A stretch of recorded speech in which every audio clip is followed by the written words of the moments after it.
Hey, welcome back to a midweek episode of YOML. Today we're talking about episode 156, lesson 156. So it's a book that we don't particularly want to talk about, but I think reflection is going to be great. Let's talk about philosophy. Yeah, let's dive into it, man. This is a philosophy book that snuck up on me. I didn't even know it was a philosophy book. What we're going to be talking about is a book called 101 Essays That'll Change the Way You Think by the author Brianna. You?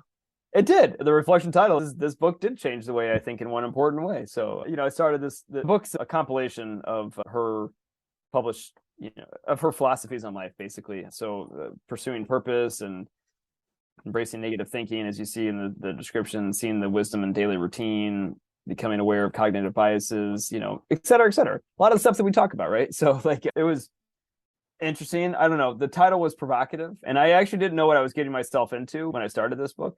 So after about, I don't know, I started this reflection off by saying, if you followed along with this journey and our journey, that we've talked about a lot together, you'll notice a common trend of you and I, and me in particular, I would say, I think me more than you, and in a lot of ways, is I hate philosophers. And you say it way better than I do. Like, you don't hate philosophy, you hate philosophers. And that's true, because a lot of the stuff that we're talking about is our philosophy on life and our art of living, how we express our purposes and values and things like that. Don't get me wrong, somebody could call us a philosopher potentially, and I would do the Mufasa, but you could say that.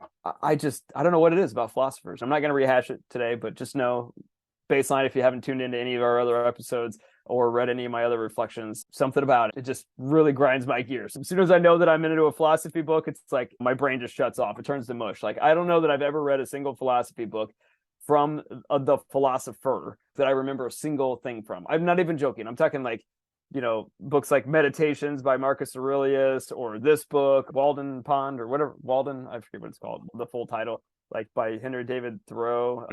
Literally, I don't remember a single damn thing about these books, because I'm just like, it's just in one ear and out the other a lot of times. They don't tell stories. Like they're just it's just stream of consciousness talk, and there's no stories to it. It just drives me nuts. It just doesn't resonate. It's like if you have two and you take away one, you're left with one. Well, duh.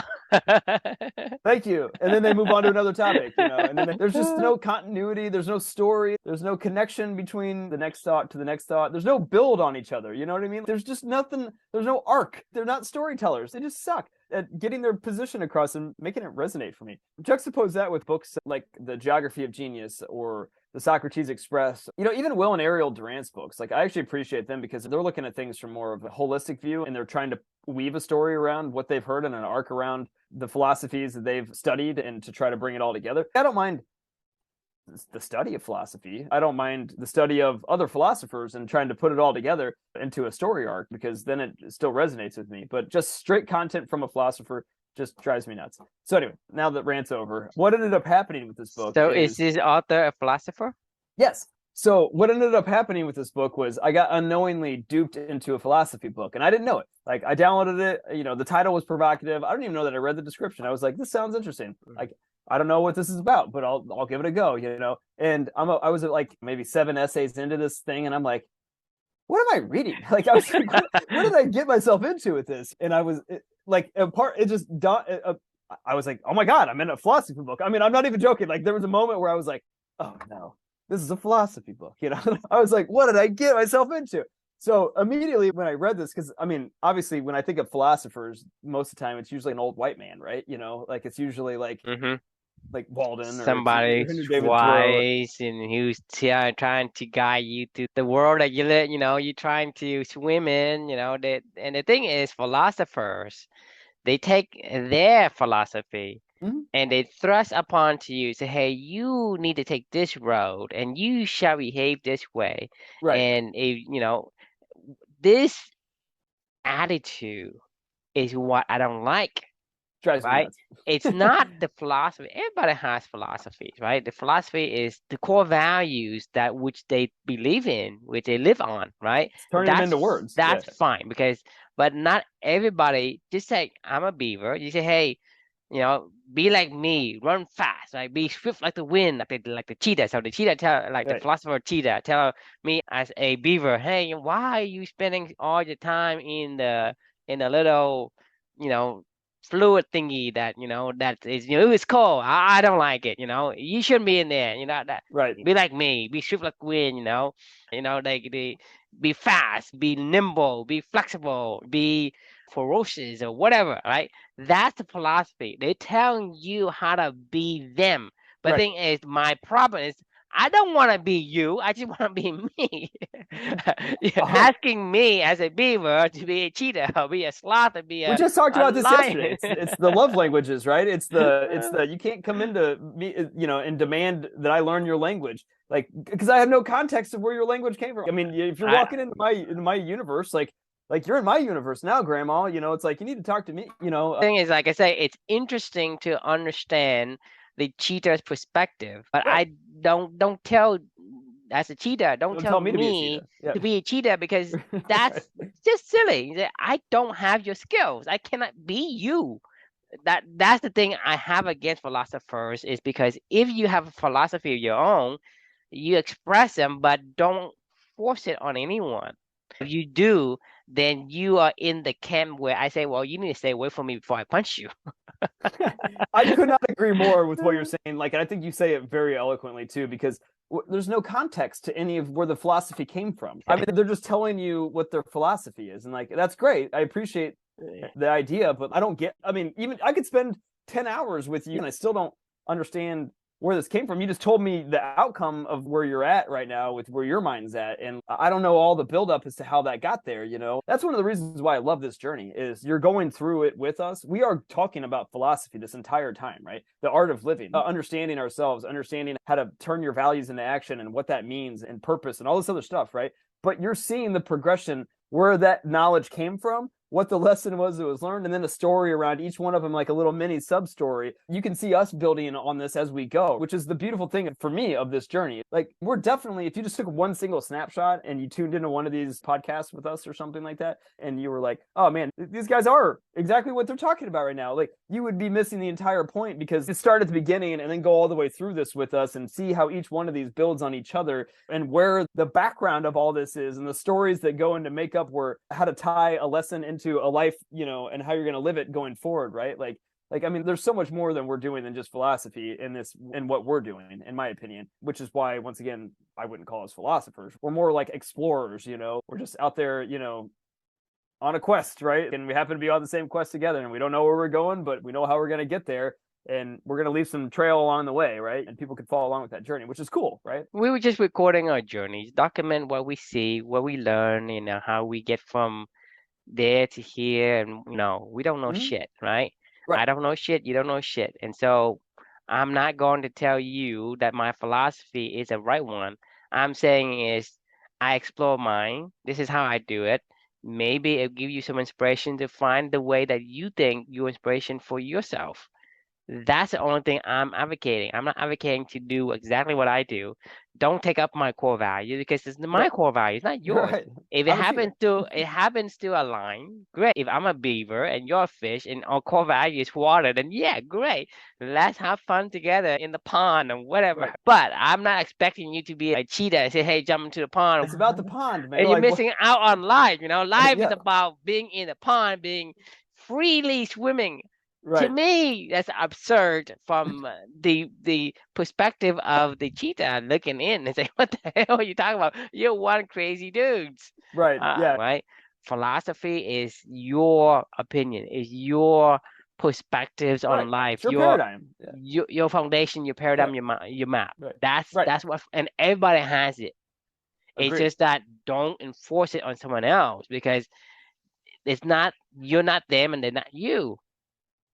Right. Well, hang on. We'll put a pin on that one because that goes into my one big thing that I learned from this. So back to the story of this book, right? So I'm like a quarter of the way through it and I realize, I'm in a philosophy book. Like, for some weird reason, like I said, the name Brianna Wiest, like, I don't know who she is. When I realized I was in a philosophy book, I was like, this isn't Rousseau. This isn't Thoreau. This isn't Voltaire. This isn't Socrates or Plato, somebody that I just immediately am going to be like, oh yeah, no, I know. So I at least knew what I was getting into going into this. This was a name, Brianna Wiest, and I'm like, I don't know who this is. So I immediately, if I'm going to listen to somebody's philosophy, I was like, I at least want to know a little bit more about him. So I Googled her, right? Mm-hmm. And what I found out was she's 27 years old. And I go, was like, and this is when my brain got really fucked up. I was like, how the fuck is a 27-year-old going to write a book about philosophy, about the art of living when you're 27? Like, what do you know when you're 27 years old, right? And this is when it got bad for me, though, because I was like, I just couldn't I get that mean, thought in my head. life is like a box of chocolates. You never know what you're gonna I get. agree. Let me get to I got to get you through to my lesson, my one big lesson that I learned in this book, because it took me a while to get there. So I was like, look, now that I realized I'm reading a book by a 27-year-old about philosophy, and I'm in a philosophy book, and I'm like, shit, I was like, what, this is where my mindset is going. And then I remembered, like, what is this journey about, right? This is about living your values, right? This isn't about every book's going to be a home run. And I just remembered what Amelia taught me. This is about embracing my values, and endure is one of my values, and challenge myself is another one of my values, and learn something every day is one of my values. And I was like, look, this is what matters for this journey. So I'm going to give it a shot. I'm going to see what's going on. I'm going to finish the book because that's what I signed up for. And that's what this journey is about, is living your values. So I went through the rest of the book. And as I was going through it, I just could not get that thought in the back of my head. It was like every time I would hear a message from her, I was like, she's 27 years old. And I'm like, I just don't understand how she knows any of this stuff, or how she has any context for it. Because once again, not a lot of context in a lot of these things. Now, just to be clear, I actually kind of like some of the stuff that she was saying. Like, she talked a lot about, topics that we talk about, like values and purpose and patience. And, like, she had a lot of really good thoughts and ideas, honestly. I mean, it wasn't that I wasn't enjoying what she was saying. It was just that for whatever reason, like I said, it was just embedded in the back of my brain. So along the way, I finally learned my lesson as we got about 3/4 through the book. And I was like, why is this bothering me so much? So I started to dig deeper into this and try to figure this whole thing out. What I ended up coming up with, my big lesson that I learned, was always remember to be open to hearing all voices out there in the world that are brave enough to share their thoughts, regardless of background or age or sex or race or ethnicity or gender or whatever it is. I don't have to agree with you.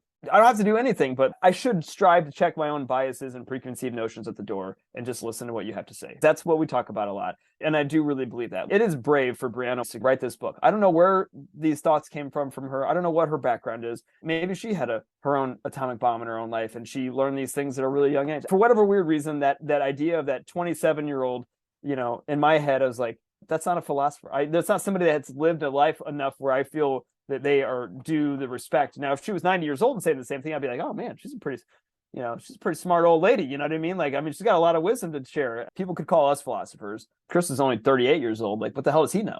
And to be fair, that's a totally valid challenge, right? But also, if you follow along with any of this whole journey, you'll understand where a lot of this stuff is coming from, because there's a lot more context behind a lot of everything. And that's the important part about all this stuff, right? Is like, if somebody's willing to go explore their thoughts and share those thoughts with this world, like, I am happy to go take the ride with them. And I apologize to Brianna Wiest if she ever reads this or hears this, or whatever it may be, because like, it took me an entire almost book of listening to her thoughts before this clicked in my own head, of the corollaries to what we're trying to do as well. And, I appreciate her bravery for sharing her thoughts. And if somebody else wants to as well, I will always listen, because that's what we're here for. We're here to learn, and we're here to listen. And we're here to be open. If you're willing to share, I'm here to listen. So that was the one big thing that changed the way that I thought that I learned from Brianna's book. So anyway, I'll cede the floor, and I'd love to get your. So I think maybe I want to talk about the philosophy in general. I don't care if you're the freaking emperor of Rome. I don't care if you're 1,000 years old. I don't care if you're 1 year old. Right. If the philosophy that you profess makes sense to me, then it has value to me. So whether Brianna Wiest is 20 years old, 27 years old, 30 years old, 100 years old, I don't care. As long as if her message is something of benefit to you, then that's what you should consume, regardless of whether or not she is a young person, an old person. A person can be 100 years old, but no shit compared to somebody. What are they saying? You either have 20 years of experience, or you have 1 year of experience repeated 20 times. There's a big difference. So a person can do the same stupid shit for 100 times every year for 100 years, and you still have a shitty philosophy. Or you can take that philosophy and you learn and make progress in 3 years. A 3 years person will outvalue the person with 1 year but repeated 100 times. A 100-year-old philosopher that does the same stupid shit that never learned from himself will never compare to a person who is 17 years old and learn for 3 years and continue to build upon that three and become at 20 years old can be a better philosopher than a 100-year-old, guru, quote unquote, right? That is how I feel about philosophy in general. To me, philosophy isn't about the universal principle of things because Mm, you can't say be strong like an ox, right. Be water. Yeah. be be whatever, right? Yeah.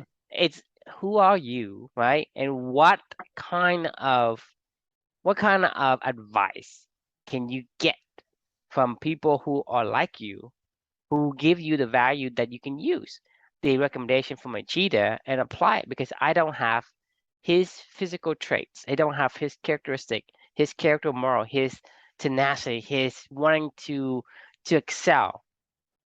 I just can't do it. I just, regardless of how much I wanted to, if I'm a beaver, I just can't do it. So to me, the value is always relative to who it is that gives you that. So to me, if Brianna gives me this great philosophy that resonate with me, then yeah, I will follow Brianna. But if she spilling out all these shit about whatever, I'm not. I haven't read her stuff, so I Right. can't. Really, I'm just making a point here, regardless Right. of how old she is. It's meaningless to me. So you compare Marcus Aurelius, the emperor of Rome, one of the best emperor in Roman history, right?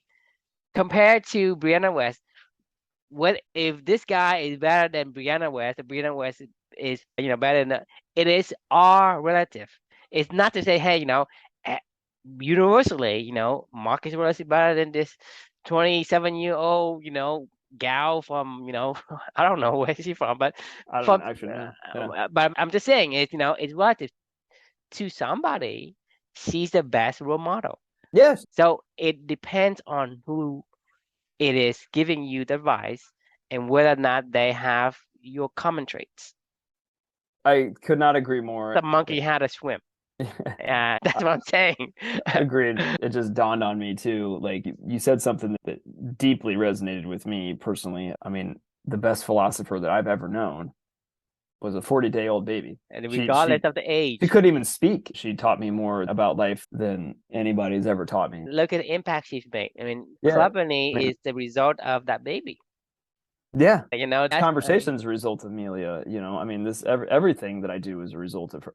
Like she's taught me how to live a life, and I do it with her every single day, and I promise her that I will always do that because she is somebody that I want to always and emulate and and try to. she and 40 days she old. and she is somebody's hero. Yeah. That's Yeah, yeah. exactly my point. Right. She is somebody's hero. Age is irrelevant. I mean, like It's this is what I said. Like, I mean, it's irrelevant.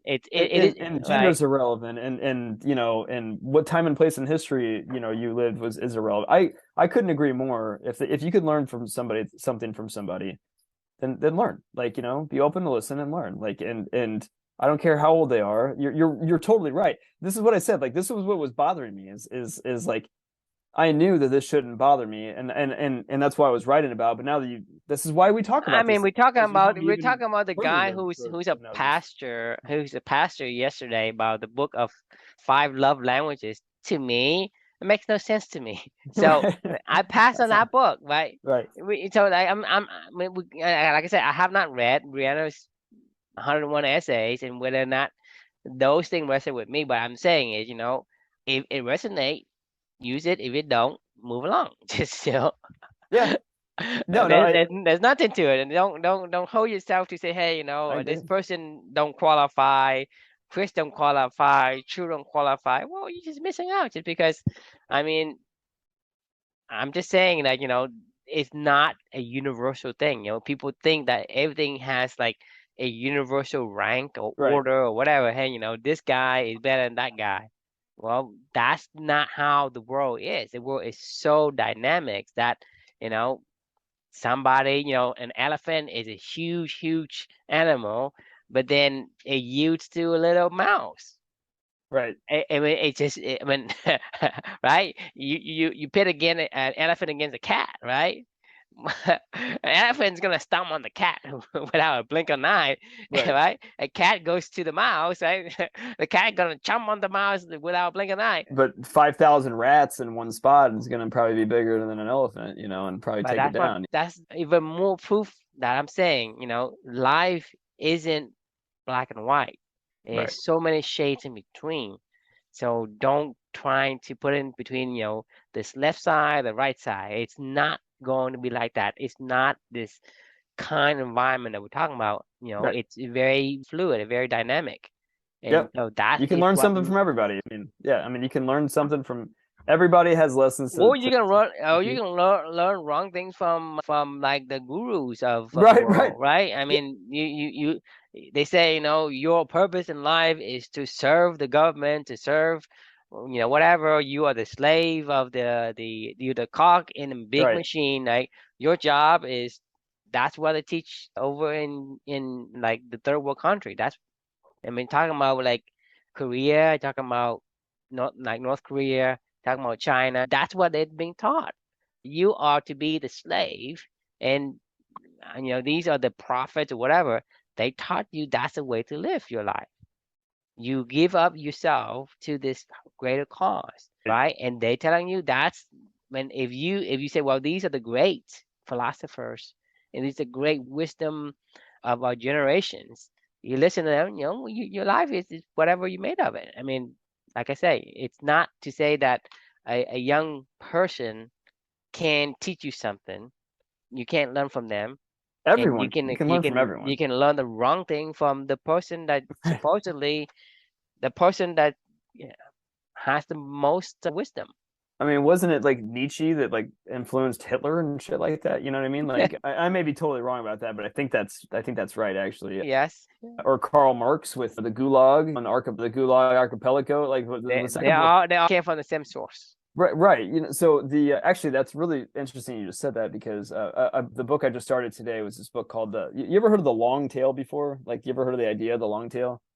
Heard of it before. I think in many different references. I just don't remember exactly the definition, but So it's about like hits versus niche, So it's like, the hits are the big portion of the head, but like as you go, the long tail is like all the little singles and doubles. And like if you're looking at like music, yeah, Michael Jackson may sell, you know, 10 million albums in a year, but like if you just added up all the albums and all the music and all the content mhm. out there, the long tail is actually way more than totality. Versus one individual one is maybe only onesie twosie 3 or 4 songs or CDs are sold or whatever it may be, right? Or Spotify, music played or whatever it may Right, be. But the long tail adds up to way more, and it's infinite. The tail is infinite. Like, there's always going to be content for somebody.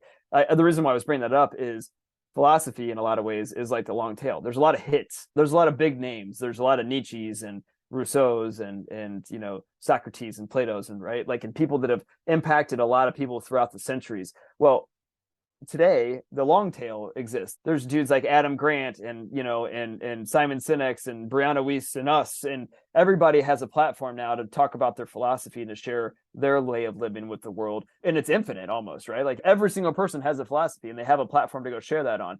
So when we talk about philosophers and why we hate philosophers so much, it's because there's like 10 of them that we've talked about for forever. You know what I mean? And we study them in school and they are the hits. If you have a TV show back in the 50s, you only got to watch 2 TV shows, right? So it dominated the mainstream culture, right? But the long tail of obviously content on television and music and every other, medium is way more massive out there in this world. So like this is like Brianna is a great example of the long tail, right? Like she got filtered up to me because of probably stuff that I was clicking on Amazon, and that's how I saw this. And I was like, oh, that sounds interesting. I ended up buying her book, and maybe when we turn this into a book someday, maybe only 2 people ever see it. But we're one person, we're 2 people out there in the world that somebody bought our book, right? And they were impacted by the words that we had. You have the smorgasbord from philosophies all over the world now to go choose from, which is pretty cool. Like, once again, it goes back to what you were saying. Like, if somebody's willing to share their thoughts, like, listen, like they may be totally wrong, and you may be a cheetah talking to a leopard I or mean right. that you're gonna have to judge for yourself whether or not something it is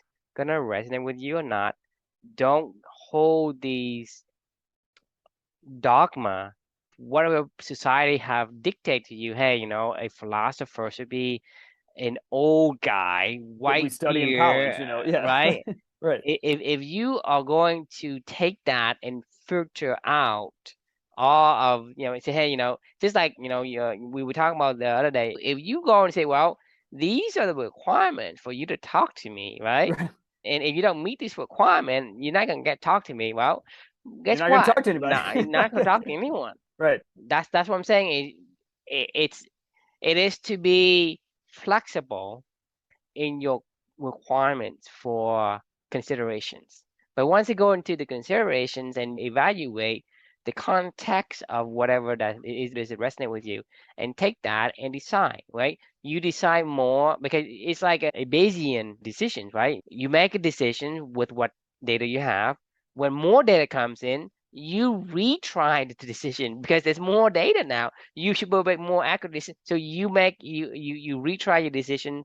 I will do this, right? And then other information comes in, you still hold on to the same decision you made, despite the fact of new data comes in that supports the other way, whatever other way is, right? So you don't want to be stuck in a decision you made and disregard any new information that comes to you at a later on, at a later stage.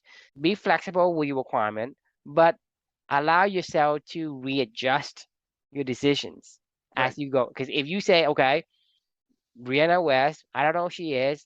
She's not an old white guy, old dude with Right. white beard, but I'm not gonna stop me from checking her book out. If her Right. book resonates with me, then I pick it up. If it doesn't, say, well, maybe for another type of person, maybe it's some kind of bee or some kind of dragonfly or whatever. Right. And It resonates with somebody. I mean, right, I like it right. resonates. If I'm a beaver and they're talking about dragonfly or whatever, well, that's not a book for me, and I move Right. on and find a beaver book. Or it's okay to listen to a book about a cheetah and then figure out how you can apply that to your beaver life. You know what I mean? Like you can do that as well. Like you can read a book about longtail and we can go apply it to meaningful work and meaningful relationships and values. I already have my reflection. I already have my reflection in mind that I want to write about because I had this epiphany moment, as I was learning about it, and I was like, fuck. Like think about the short tail. I mean the fat tail, the fat end of the hits. You got these businesses that they of values, right? Like they're like, we're gonna dominate your values. This is we know that we're like Salesforce or something like that. These are your values. And you're like, wait a minute, you got 70,000 employees that work here. There's a whole lot of values that might resonate with other people. You don't take advantage of that. There's billions and billions of people with their own unique values all over this world. There's a long tail of values to be had, like, yes, Salesforce may dominate 70,000 people or whatever, and their values may dominate in this world in certain areas or a particular culture or a business or like Apple or something like that. Like those are the hits, sure. But there's so many other people and so many other values and so many other, the long tail of values is impactful. I mean, so like have a platform to be able to support that, right? Like, I mean, that's exactly what we're trying to do is bring out all those other, that's how Amazon became Amazon, right? They were like, well, there's a lot of books out there. Like, let's show everybody everything. I don't care if they only sell one or two of them. Like, it doesn't cost us anything to put them out there. What if we put out everybody's values onto our company platform and it doesn't cost us anything to let people try to build their own cultures out of it. And then all of a sudden, maybe people resonate with a particular value set and like a culture starts to build up and you have a hit, but maybe just a few people resonate with somebody else's values out there or something like that. It doesn't matter. It's irrelevant. Like if somebody resonates, like that's what matters, right? Right. You want to self-organize. You don't want to organize yourself. You don't want to categorize things, right? Let Right. them self-organize. Just you think about it. You put all the values out there. The common value will attract the other common values, and the one Sure. that's gonna, are the opposite is gonna repel. And so you're gonna see groups forming by selection, not Yeah. by somebody say, hey, you know what? I think this, these people should be Innovate, there. trust, Oh, customer you should, success, and this, yeah, yeah. yeah. So Right. no, no, somebody doing that. If you do that, you're wrong. Let them self-organize. Put them out Exactly. there, and they're organized, and that is the natural way to categorize things versus just arbitrarily decide whether this is right, this is wrong, should this be allowed to be posted, should not be allowed to be posted, blah blah, a bunch of BS in my opinion, I right? agree. Because who can be omniscient in a way that everybody's needs? Because there's a cheetah, there's a sloth, there's a lion, there's a bear, there's a fish, there's a monkey, there's a beaver, and man, whose interests is it that you are trying to uphold, right? Among the whole community of the forest, Right. whose interest are you doing? It's yours. It's not the rest. So it doesn't benefit the rest of the group that somebody's doing it unless the group self-organize themselves into, hey, I'm an aquatic people. I'm going to a pond. Right. I'm more of a tree kind of people. Cultures, like, you know, Build their and own yeah, culture. yeah. And then you have cultural capitalism. Like, then you can have, you know, like certain and people investing into that cult. They're like, man, they got something going on there. There's a lot of people I mean, that are pond people, you you're know. talking about like in animals, right? A lot of the ground animals rely on the birds to tell them when dangers are coming because the bird will Right. fly, right? They will look up, hey, the birds are flying. Those birds are basically the watchers, right? And those are the scouts of the jungle world. And those we would call the culture capitalists. You know, they have their own culture, but their culture provides a benefit to the other cultures. Right. And so these are the benefit you can you know, I guess, interchange from culture to culture, but let them organize themselves into the groups that make sense to them. Right. Because you can't say I'm the king of the jungle, I'm the alpha lion, you know, the beaver. You need to give some space because the monkeys need to swim too. What the hell? The monkeys don't need to swim. Right. Yeah. I mean, this is an interesting twist of a conversation. So I actually really enjoy this one. This is why I love these conversations with you, because it helps me to further learn on my own lessons that I've already learned. And Hmm. but I know you've mentioned it helps you to learn as well. And like, that's the whole point of all this, right? This is a really fun conversation off of a book that probably neither one of us would really enjoy. I mean, if we're just reading it just for the content, what did you learn from the content itself? I would say not very much, but like, what did I learn from Right. the abstract, you know, and applying it to our own life and our own culture and our own lessons? Like, we learned a lot. We had I mean, this is a good conversation. So, I mean, this is why I love this stuff. Like, this is great. So, I'm pretty. I think I'm tapped out of, you know, interesting thoughts for Brianna and her book. But I appreciate her sharing her thoughts of the world, and I know this resonated with somebody out there, and you know, and I hope our And that's all. Whatever you do, it will resonate with somebody. It's not right. gonna resonate with everybody. That's just the way the world is. It's not gonna resonate with everybody, but it will resonate with somebody, and that's the point. Like the monkey doesn't care about what the beaver does. It shouldn't, and it doesn't. We're dumb monkeys, and we do care for some reason a lot of times, and we shouldn't. Like, you should not care. Like, what, you know. Because somebody whisper in your ears, hey, you know, dude, those beavers are, you know, they're going to take away all your female monkeys or something like Right. that. It's like, oh no, I'm not gonna let that happen. And you know, I'm gonna show him a thing or two how to be a Right. monkey, you know, who's the boss around. That's the thing, you know, it's all based on misunderstanding. I mean, there's no real threat from the reality of beaver versus monkey or you know birds versus ants or whatever. The misunderstanding from some sort of a guess or whatever just you know imagination nightmares that you have that, hey, you know, these things could turn into something dangerous and let me nip it in the bud before it becomes dangerous, right? Well, the thing is you don't know the future, but no one knows, Right. right? You don't know shit, I don't know shit. That's that's our philosophy. Agreed. That's pretty good philosophy, in my opinion. So, you know, suck on that one, Plato. Yeah, yeah. We're coming for you. No, I'm kidding. Awesome conversation. Thanks for your thoughts. Likewise. Any final thoughts? My thought is be flexible in your quest. I love it. Awesome. So the question we can leave with everybody is, how can you challenge yourself to let go of your biases and listen to what others have to say? Something to think about and be more open to. And hope you enjoyed the conversation. We'll see you Tomorrow. Good night.